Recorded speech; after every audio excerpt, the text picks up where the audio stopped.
Hello AP Econ students, this is Miss Kelly here. I hope everybody is safe during this pandemic. Today's video will go over fiscal and monetary policy, which is very relevant today. I'm sure you guys have seen on the news that Congress had just passed a stimulus package to try to help our economy during this recession. We're also going to go over the loanable funds graph and the Phillips curve, which is a brand new curve you guys have never covered before. This will be the last new content. They took out Unit 6 from the AP exam for you guys, so you don't have to worry about that. Go ahead and make sure you grab out a sheet of paper. That way you can do some practice problems with me when I tell you to pause the video, just to make sure you're doing these graphs correctly. These will also help you for the FRQs, which are due on Wednesday, as well as your multiple choice, which are due on Thursday.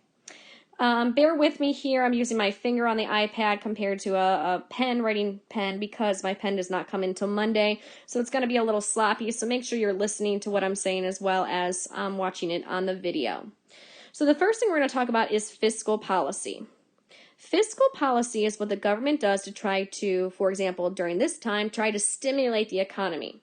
And they can change it by changing taxes or changing government spending. Okay, so we notice that they obviously increase spending a lot to try to get us out of this recession. Also, we're also going to see there's a possibility to change the monetary policy. That is what the Fed uses, which is the central bank, to try to fix our economy. They can change the bonds, so they can either buy or sell bonds. Those are also known as securities on the open market. So they're known as open market operations. Or they can go ahead and change the discount rate. I'm going to put it DR. Discount rate is the interest rate that the Fed charges other banks to borrow money. And then also the reserve requirement. The reserve requirement is how much the bank has to keep in the bank and not loan out. So these are the fiscal and monetary policies to try to combat what's going on, which we're going to get to here in a minute. Go ahead and pause the video and draw a recessionary gap. All right, so a recessionary gap, we're looking at our ADAS model. We have our price level. We have real GDP. Okay, and you're going to draw your SRAS upward sloping. You're going to draw your AD downward sloping. For it to be in a recession, your LRAS is going to have to be to the right. So LRAS is going to have to be to the right of your equilibrium. That is where we are operating at full employment. Do your doot. This is where you're actually operating. So again, less than full employment. So this is a recessionary gap. Now there's a couple ways we can go ahead and fix this, like we talked about earlier. We're going to go ahead, and what we need to do is we need AD to shift to the right. So we need AD to go to the right to fix the gap. The ways we can go ahead and do this are fiscally. So I want you to think about what can we do to fix this fiscally. We can increase government spending or decrease taxes. Now we can also change the monetary policy to go ahead and fix that. So I'm going to go ahead and move over to our monetary graph to try to get AD to the right. Go ahead and draw your monetary money market graph. So your supply of money and your demand of money. Pause the video. All right, so your monetary policy, which we're going to get into, you got to draw your money market graph. This is nominal interest rates. Nominal, M, money market, MN, okay? Nominal interest rates, and this is the quantity of money. Your supply of money is going to be vertical. Your demand of money is going to be downward sloping. This is quantity, and these are your interest rates. So we got to think about what ways can we bring AD to the right on our ADAS graph in order to get us out of this recession. We're going to go ahead and have to get the money supply to the right. So monetary policy affects the supply of money, not the demand, the supply of money. And when we bring the supply of the money to the right, that causes interest rates to go down. When interest rates go down, that leads to more investment. Investment goes up. When investment goes up, AD goes to the right, and it goes and gets us out of a recession. So the ways we can do a monetary policy to expand, an expansionary monetary policy would be to buy bonds. Buy equals big. We could decrease the discount rate or decrease the reserve requirement. All of those would cause the supply of money to shift to the right.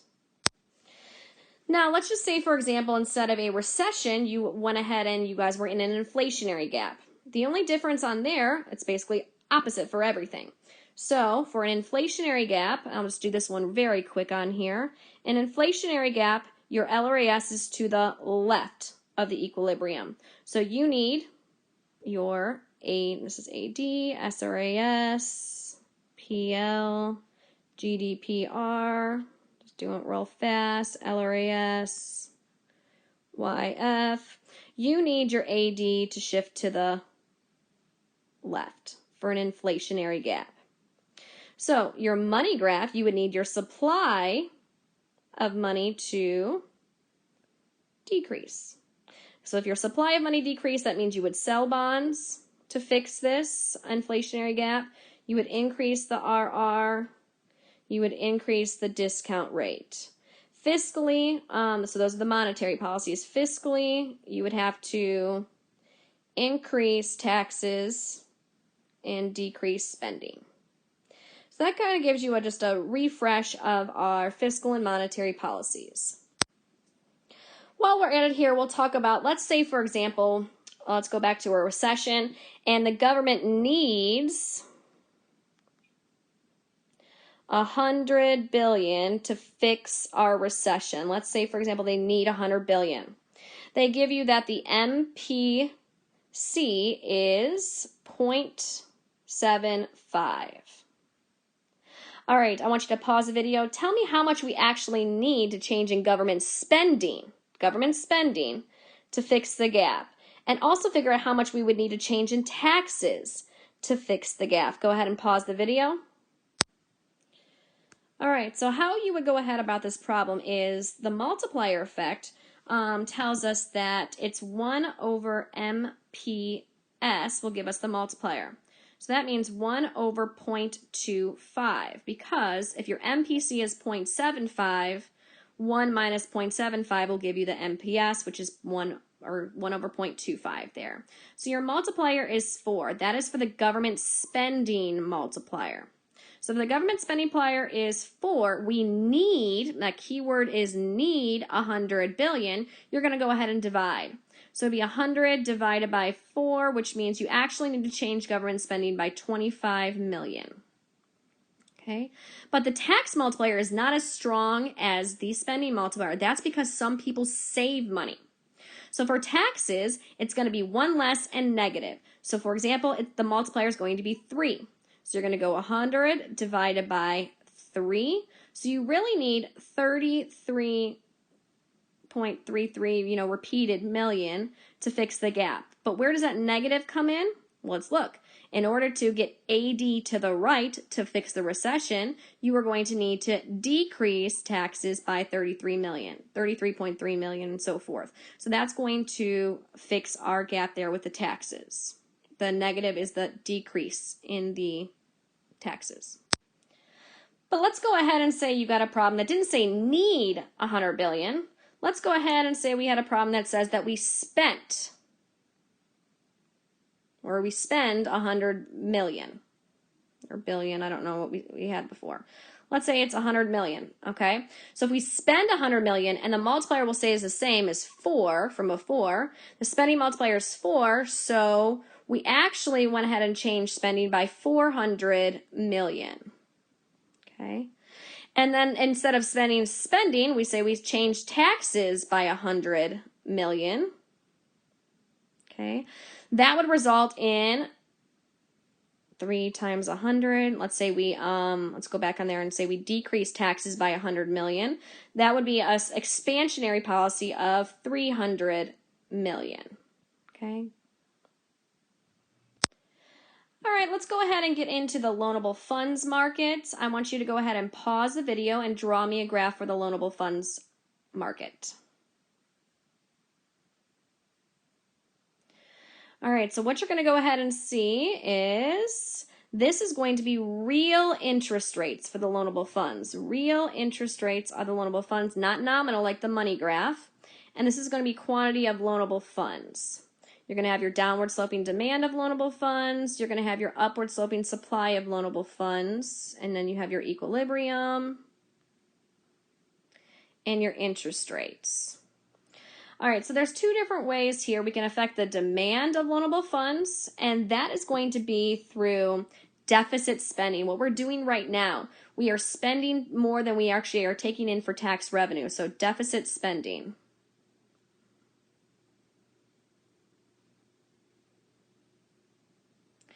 Another thing that can change it is going to be business opportunities.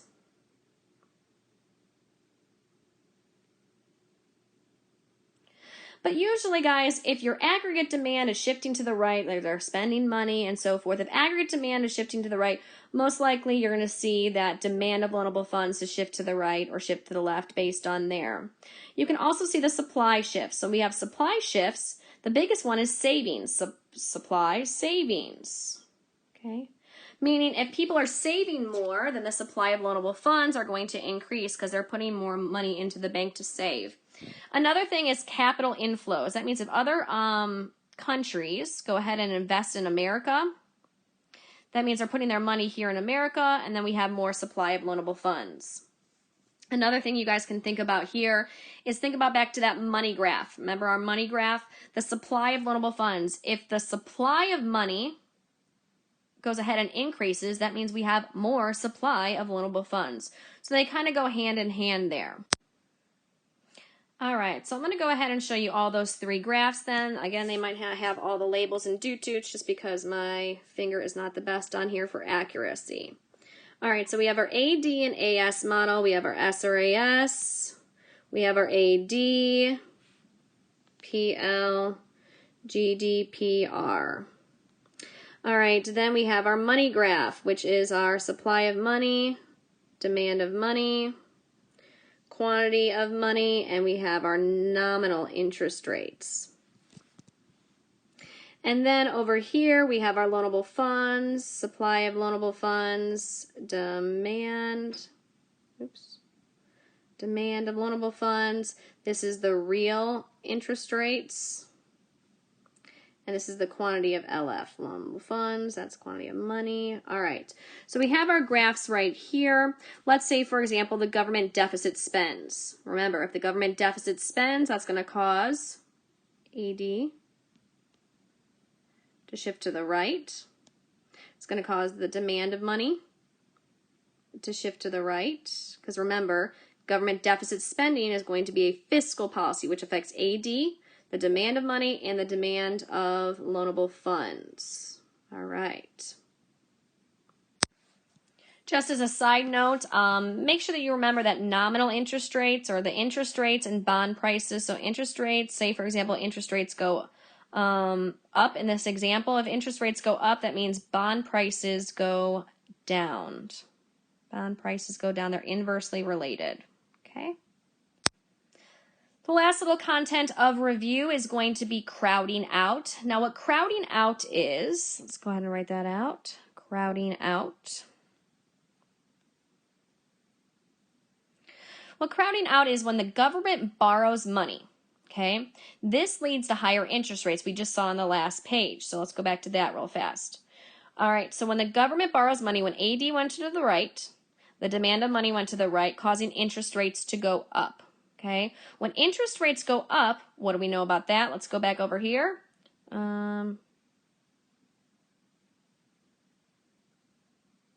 Okay, look right here. When interest rates go down, investment goes up, AD goes up. So if interest rates go up, investment goes down, AD goes down. All right, so again, going back here, if the government borrows money, interest rates go up. When interest rates go up, investment goes down, and that brings AD down. So if you take a look at our graph here, this is our AD-AS.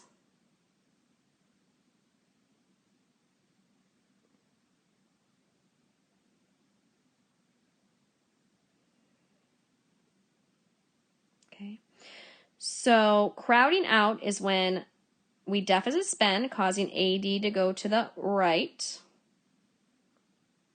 But when AD goes to the right, interest rates go up, which means investment goes down, which means we crowd out private investment. Investors don't want to invest when interest rates are up.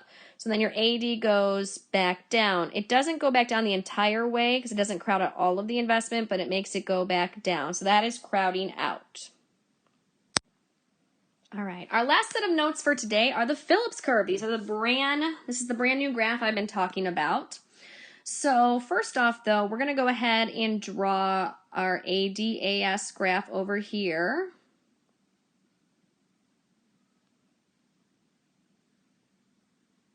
So get that set up there. You can pause the video, draw your ADAS graph.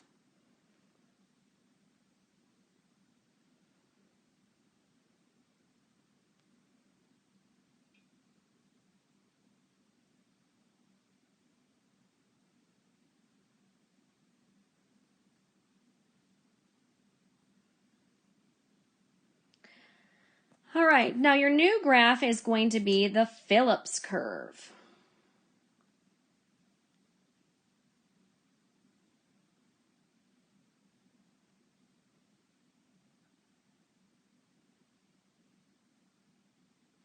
On your axes are going to be the inflation rate. Inflation over unemployment.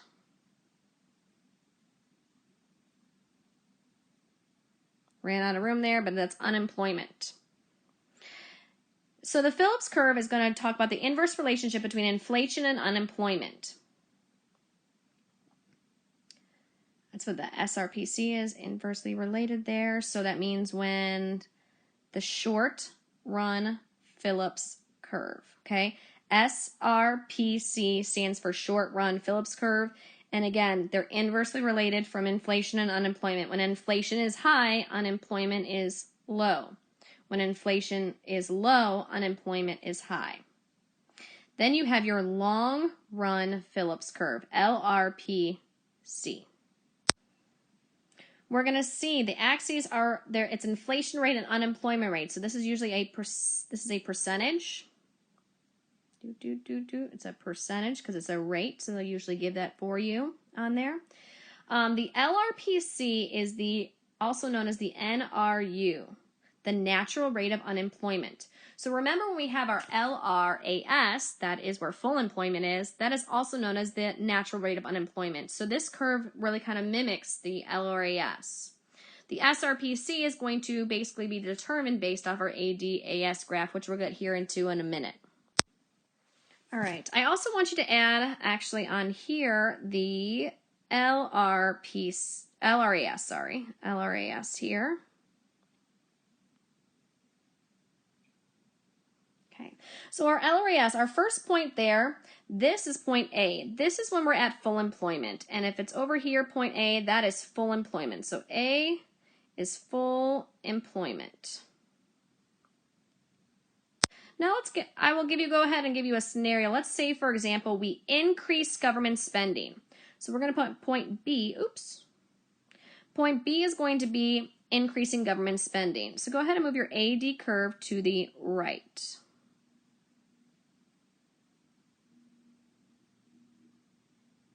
This is point B. I want you to pause the video and think, where would point B be on the Phillips curve? All right, I'm sure you got this right. If you take a look at this, price level is higher at point B and unemployment is low. So that's going to be a point on the Phillips curve. So our point's going to be right about here. Anywhere that's going to be a left to it, because that shows high inflation and it shows low unemployment. All right, the next scenario, I'm going to use green for this one, is saying that we move back into long run. Remember, this graph on the left here is short run because we don't have our equilibrium touching, the SRAS, AD, and LRAS all touching. So in order to move back into long run equilibrium automatically, your SRAS shifts to the left because of wages. Remember, wages. Okay. So when that happens, notice we have a a new price level, and we're at full employment. So I want you to think of where would this point be on the Phillips curve. All right, that point is going to be along the LRAS. This is going to be C. This is point C. Now this could cause the SRPC to shift all the way to the right to get to this level because we're at full employment, but it's a higher price level at every point. So if you have a long run change, like the SRAS shifting to the left, that will cause the SRPC to shift. Okay, I can't really write all the loans out there, but we get it on there. So if you're thinking about it, what shifts the SRPC? Expected inflation. Expected inflation changes the SRPC. It shifts it. If it's just an AD shift, it's going to be a movement along the curve. So AD shifts are movements along the SRPC, but a shift would be expected inflation. All right, so I want you to go ahead and draw the Phillips curve on your own. Try not looking at the notes that you already had. Draw the Phillips curve on your own, please. All right, so hopefully what you guys did is you went ahead and have your inflation.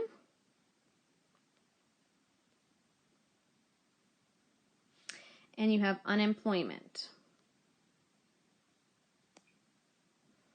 And then you had your SRPC here, and you have your LRPC there with your percentage. This is the natural rate of unemployment, and RU. All right, so I want you guys to think about where the point would be if we were in a recession. So where would it be if we were in a recession? If we're in a recession,